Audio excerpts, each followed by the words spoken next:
नमस्कार, आप देख रहे हो वार्ला एक्सप्रेस। मैं हूं दीपक बौद्ध।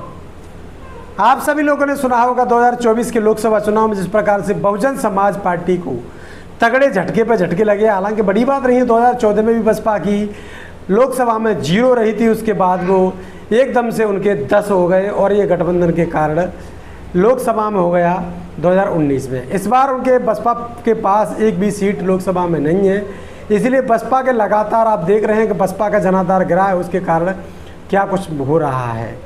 तो हम बात कर रहे हैं, एक बड़ी चिट्ठी आई हमारे सामने। चिट्ठी लिखी है जिला देवरिया मंडल गोरखपुर से विधानसभा रुद्रपुर विधानसभा है। वहाँ से एक राम जतन है जो बहुजन समाज पार्टी के कार्यकर्ता हैं। उन्होंने क्या कुछ लिखा है चिट्ठी में। बसपा सुप्रीमो बहन मायावती जी को डाक के माध्यम से यह चिट्ठी भेजी है और इस चिट्ठी को सोशल मीडिया पर भी वायरल किया गया है। तो आपको बता दें कि ट्विटर, फेसबुक और इंस्टाग्राम पर लगातार ये चिट्ठी वायरल हो रही है। चिट्ठी में लिखा गया है वो हम आपको सुना देते हैं। बसपा सुप्रीमो बहन मायावती जी के लिए उन्होंने चिट्ठी में क्या लिखा है, आखिर बसपा का जनाधार नीचे क्यों जा रहा है। इस चिट्ठी को आप पीछे तक अंत तक सुनिएगा कि चिट्ठी में आखिर जिस बंदे ने, राम जतन नाम का एक बंदा है, उसने बताया कि मैं सोशल मीडिया प्रभारी हूँ और सेक्टर का अध्यक्ष भी हूँ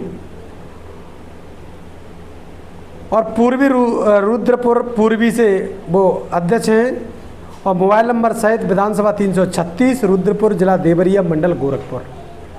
उनका उस लेख में लगातार लिखा क्या है तो सुनिए आप। सेवा में लिखा है, सेवा में माननीय बहन कुमारी मायावती जी, राष्ट्रीय अध्यक्ष बहुजन समाज पार्टी।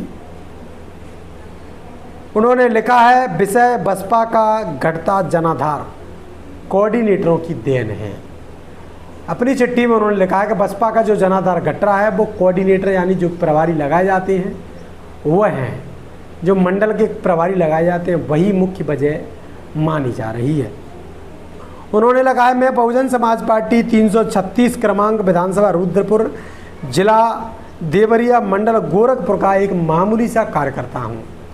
कार्यकर्ता तो मामूली क्या, कैसा भी हो, कार्यकर्ता तो कार्यकर्ता ही होता है। तो बात करते हैं आगे कि उन्होंने क्या लिखा है। उन्होंने कहा, मैं कार्यकर्ता होने के नाते समाज में गिरती हुई बसपा की हैसियत को देखते हुए, साख को देखते हुए मैं बहुत चिंतित हूँ। चिंतित होकर मैं यह कह सकता हूँ कि पार्टी की वर्तमान स्थिति पर केवल और केवल मंडल कोऑर्डिनेटरों यानी जो मंडल के कोऑर्डिनेटर हैं उनका ही पूर्ण दोष है। अब मैं यह कह सकता हूँ कि इसमें जो खासकर जो मंडल के कोऑर्डिनेटर हैं, जैसे सुधीर कुमार भारती के बाद उन्होंने घनश्याम चंद्र खेरवार, इंदल राम व ओम प्रकाश गौतम पर पूरा का पूरा टारगेट किया है। उन्होंने बताया कि ये कोऑर्डिनेटर ही इसकी सबसे बड़ी वजह है। आप माननीय बहन जी के द्वारा जो प्रत्याशी तय किए जाते हैं, जो बहन जी जिनको आशीर्वाद देती हैं, उसके बाद भी उनका कहना है कि उसके बाद भी आशीर्वाद की, बहन जी से ज़्यादा जो आशीर्वाद की ज़रूरत है वो कोऑर्डिनेटरों की ज़रूरत है।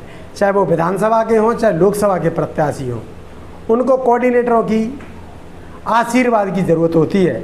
अब ये आशीर्वाद भी इनको फ्री में नहीं दिया जाता। उन्होंने आरोप लगाया है कि यह आशीर्वाद उनको फ्री में नहीं दिया जाता, इस पर लाखों रुपए कोऑर्डिनेटरों को दिए जाते हैं, तब यह आशीर्वाद लाखों रुपए के रूप में उनको मिलता है। आपको बताते हैं कि उन्होंने बताया कि अगर यह बात कोऑर्डिनेटर उनका आशीर्वाद नहीं लेते हैं तो फिर जो कोऑर्डिनेटर हैं और जो प्रत्याशी के बीच में बात नहीं बन पाती है पैसे के लेन देन को लेकर, तो फिर कहीं ना कहीं दूसरे प्रत्याशी भी तैयार किए जाते हैं। ये बात उन्होंने अपने लेटर में लिखा है। लेटर में साझा कर रहा हूँ आपके बीच में और लेटर को आप देख भी सकते हैं। लेटर स्क्रीन पर आपको दिख रहा होगा। लेटर में लगातार, और आप लेटर बाय मुझसे मांग भी सकते हैं। लेटर मैं आपको भेज सकता हूं और मुझे व्हाट्सअप, फेसबुक, इंस्टाग्राम पर भी मैसेज कर सकते हैं। मेरा मोबाइल नंबर नीचे है, उसको देखकर भी मुझे मैसेज कर सकते हैं। वो लेटर मैं आपको भेज सकता हूं। उन्होंने कहा है कि दूसरा खड़ावा कर देते हैं, आज की स्थिति है कि पार्टी अपने समाज में ही संघर्ष कर रही है, लोग कार्य करने के लिए तैयार नहीं है। उनका कहना है कि पार्टी में जब तक यह दलाल, उन्होंने आरोप लगाया कि ये दलाल टाइप के लोग हैं और ये कोऑर्डिनेटर रहेंगे तब तक पार्टी का कुछ होना नहीं है। आज लाखों आज आंखों से खून टपकता है सोच कर के बाबा साहब डॉक्टर अंबेडकर और मान्यवर साहब कांसी राम के त्याग और बलिदान के कारण खून पसीने से बने इस मूवमेंट को तैयार किया। आज यह सब मिटता हुआ नज़र आ रहा है तथा संगठन पार्टी की रीढ़ की हड्डी होता है। उन्होंने बताया कि जो संगठन है पार्टी में, जो चाहे सेक्टर अध्यक्ष हों, चाहे विधानसभा अध्यक्ष हों, चाहे जो भी नीचे से लेकर बूथ तक के कार्यकर्ता हैं, वो मेन रीढ़ की हड्डी होता है। लेकिन इनको भी कोऑर्डिनेटर बगैर पैसे के नहीं बनाते हैं, उन्हीं लोगों को कोऑर्डिनेटर बनाते हैं जो लोग इसके लिए भी पैसा देते हैं। और उन्होंने बताया है तथा इनको कमज़ोर कर दिया जाता है ताकि हमारी बराबरी ना कर सके। उन्होंने बताया माननीय बहन जी पार्टी की अध्यक्ष हैं, सबसे पहले हमेशा के लिए कोऑर्डिनेटरों के पद को समाप्त किया जाए। उन्होंने आरोप लगाया है पूर्ण रूप से कि जो कोऑर्डिनेटर के जो पद हैं उनको खासकर उत्तर प्रदेश में ख़त्म कर देना चाहिए, जिससे डायरेक्ट जिलाध्यक्ष की जिम्मेदारी रहे, विधानसभा अध्यक्षों की जिम्मेदारी रहे। दूसरी बात उन्होंने बताई है कि जिलाध्यक्ष तथा विधानसभा अध्यक्ष अन्य पदों की नियुक्ति खुद बहन जी करें और उनकी डायरेक्ट समीक्षा भी करें। उन्होंने बताया कि ये भी नियुक्तियाँ, चाहे कोई भी नियुक्ति हो, बहन जी खुद मुख्यालय पर पहुंचकर, जिला स्तर पर पहुंचकर उनकी फेस टू फेस नियुक्तियाँ की जाएं, जिसके उनकी जिम्मेदारी रहे। अब उन्होंने कहा है कि माननीय बहन जी समाज को बचाने संवारने की जिम्मेदारी आपके हाथों में है। अब वह कुछ ही दिनों में तक नहीं तो यह समाज अपना भविष्य कहीं ना कहीं देख रहा है। आपके हाथों में यह जिम्मेदारी, अगर समाज के लिए भलाई चाहती हैं तो बहन जी जिम्मेदारी को लेकर संगठन को चुस्त दुरुस्त करने का काम करें और जिला मुख्यालय पर पहुंचकर मीटिंग भी लेने का काम करें। नहीं तो यह समाज अपना नेतृत्व कहीं और तलाशने की कोशिश कर रहा है। अगर यह नेतृत्व और कहीं मिल जाता है और यह समाज एक बार कहीं चला गया या भटक गया तो राष्ट्रीय पार्टी जो थी वो भी खत्म हो रही है, साथ ही राष्ट्रीय कहीं और चली जाएगी, पार्टी कहीं और रहेगी। उन्होंने यह आरोप लगाते हुए बसपा सुप्रीमो बहन मायावती जी को डाक के माध्यम से उन्होंने ये चिट्ठी लिखी है। प्रेषक में लिखा है राम जतन अंबेडकर और स्थान का नाम है टेढ़ा स्थान, वार्ड अंबेडकर नगर, रुद्रपुर, पोस्ट रुद्रपुर, जिला देवरिया, उत्तर प्रदेश। और उनका जो कोड है वो है 274204। इस पिन कोड नंबर के माध्यम से उन्होंने बसपा सुप्रीमो बहन मायावती जी को यह चिट्ठी लिखी है।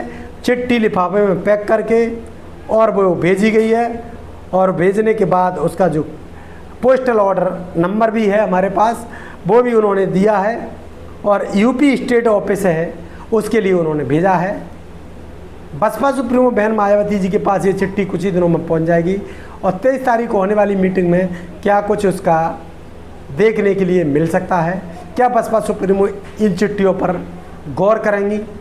चिट्ठी लिखी गई हैं और पहली बार ये चिट्ठी सोशल मीडिया पर वायरल हो रही है। तो देखते रहिए बारला एक्सप्रेस। मैं हूं दीपक, बहुत बहुत धन्यवाद।